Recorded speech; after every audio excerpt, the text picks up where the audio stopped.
পরম করুণাময় আল্লাহর নামে শুরু করছি হে বিশ্বদরদী।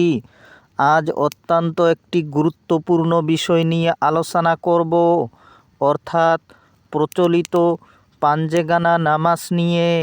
এই নামাজ যে আল্লাহর আদেশ নয়, এটা মোল্লাদের বানানো, তার স্পষ্ট প্রমাণ পবিত্র কোরআন থেকেই বুঝে যাবেন। দয়াময় আল্লাহ কোন নামাজ পড়তে বলেছেন আর মোল্লারা কোন নামাজের প্রচলন শুরু করছেন, তার পার্থক্য আপনি বুঝে যাবেন। কেবলমাত্র আপনাকে ধৈর্য সহকারে শেষ পর্যন্ত ভিডিওটি শুনতে হবে, তবেই বুঝতে পারবেন। দেখুন দরদি, সূরা বনী ইসরাঈলের ৭৭ নম্বর আয়াতে আল্লাহ পাক বলেন, আপনার পূর্বে আমি যত রসুল প্রেরণ করেছি সকল রসুলদের ক্ষেত্রে একই নিয়ম ছিল। আপনি আমার নিয়মের কোনো ব্যতিক্রম পাবেন না। দেখুন দরদি, পূর্বে নবী রসুলদের ক্ষেত্রে এই পাঞ্জেগানা নামাজ ছিল না, সেটা আমরা কোরআন থেকে জানতে পারি। তাহলে আমাদের বেলা ভিন্ন হবে কেন? তাহলে কোথায় থেকে এসেছে এই পাঞ্জেগানা নামাজ?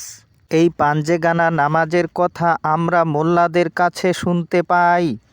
এই নামাজ নাকি নবী করিম সাল্লাল্লাহু আলাইহি সাল্লাম মেরাজের রাত্রে আল্লাহর কাছ থেকে প্রথমে 50 ওয়াক্ত নিয়ে এসেছিলেন।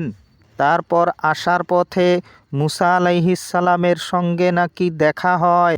তখন মুসা আলাইহিস সালাম মহানবীকে জিজ্ঞাসা করেন যে, দয়াময় আল্লাহ আপনার উম্মতের জন্য কি উপহার দিলেন?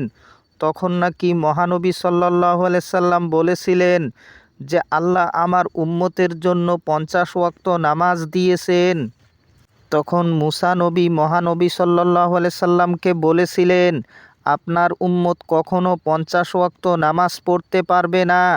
আপনি আবারও আল্লাহর কাছে ফিরে যান এবং নামাজ কমিয়ে নিয়ে আসুন।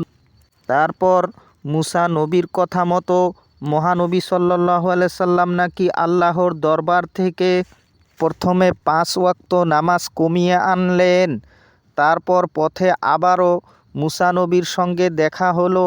তিনি তখন মহানবীকে আবারও আল্লাহর কাছে পাঠিয়ে দেন। এভাবে নামাজ কমিয়ে আনতে মহানবীকে 9 বার পাঠান মুসা নবী। শেষে যখন 5 ওয়াক্ত ছিল, তখনও নাকি মহানবী সাল্লাল্লাহু আলাইহি সাল্লামকে মুসা আলাইহিস সালাম বলেছিলেন যে, আপনার উম্মত এই 5 ওয়াক্ত নামাজও পড়বে না, আরও কমিয়ে আনুন। তখন নাকি মহানবী সাল্লাল্লাহু আলাইহি সাল্লাম বলেছিলেন যে, এই 5 ওয়াক্ত নামাজেই আমি সন্তুষ্ট। আমি আল্লাহর কাছে শর্মিন্দা বোধ করছি বারবার যাওয়ার কারণে। এভাবেই মহানবী সাল্লাল্লাহু আলাইহি সাল্লামকে এবং আল্লাহকে অপমান অপদস্থ করেছেন এই মোল্লারা, মিথ্যা বানোয়াট গল্প দিয়ে। অথচ আল্লাহ বলেন, আমার নিয়ম নীতির কোনো ব্যতিক্রম আপনি পাবেন না। আল্লাহর সিদ্ধান্তের কোনো পরিবর্তন নাই। হে দরদি, এগুলো সব মিথ্যা কাহিনী দিয়ে সাজানো হয়েছে, যা সাধারণ মানুষ বুঝতেই পারে না।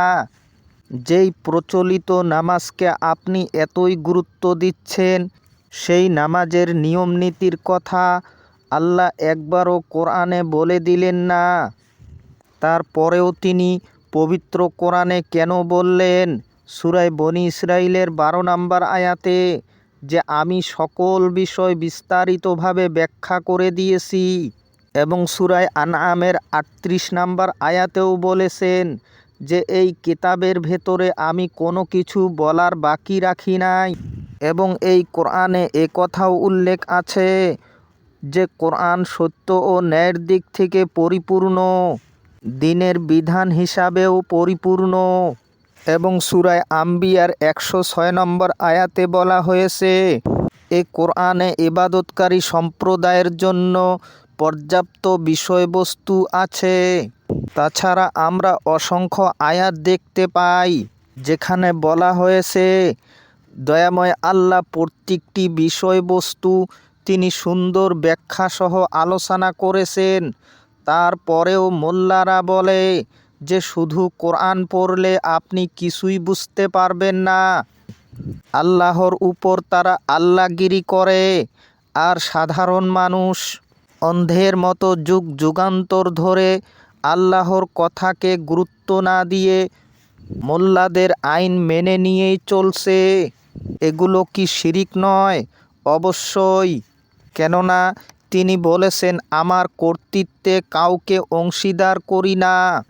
দেখুন দরদি, প্রত্যেকটা সৎকর্মের নামই হচ্ছে সালাত, যা কোরআন বারবার বলছে যে যারা বিশ্বাস করে এবং সালাত আদায় করে তারাই জান্নাতি। কিন্তু সালাতকে মোল্লারা 5 ওয়াক্ত নামাজে বন্দী হয়ে থাকাকে বুঝায়। এই মোল্লাদের বানানো 5 ওয়াক্ত নামাজ কখনো সালাত নয়। কেননা দয়াময় আল্লাহ স্পষ্টভাবে জানিয়ে দিয়েছেন সূরা বাকারার 177 নম্বর আয়াতে যে তোমরা নিজেদের মুখ পূর্ব পশ্চিমের দিকে করো, এতে তোমাদের কোনো কল্যাণ নাই। এবং সূরা মাউন পড়লেও আমরা বুঝতে পারি যে প্রকৃত সালাত হচ্ছে এতিম মিসকিন, গরিব দুখিয়া, দরিদ্র, অসহায়, আত্মীয় স্বজন, পাড়া প্রতিবেশী, মুক্তিকামী দাস দাসী, ঋণগ্রস্তদের অভাবের পাশে দাঁড়ানো এবং সুখে দুঃখে দান করা, বিপদ আপদে ধৈর্য ধারণ করা, বিভিন্ন ইত্যাদি। নিজেও সৎ কাজের উপর প্রতিষ্ঠিত থাকা এবং অন্যকে ভালো কাজের উপদেশ বা উৎসাহ দেওয়া, এগুলোই হচ্ছে সালাতের অংশ। হে দরদি, প্রকৃত সালাত হচ্ছে চিন্তা, উপলব্ধি, সিদ্ধান্ত এবং আল্লাহর বাণীকে বাস্তবায়নের ব্যবস্থা। কোরআন সমাজের বুকে প্রতিষ্ঠিত করা, জীবনের প্রতিটি স্তরে স্তরে দাঁড় করানো এবং মন, বুদ্ধি, বিবেক এ সব কিছুর মধ্যে কোরআনের নির্দেশ অনুসরণ করাই হচ্ছে প্রকৃত সালাত। আশা করছি বিষয়টি ক্লিয়ার হয়েছে।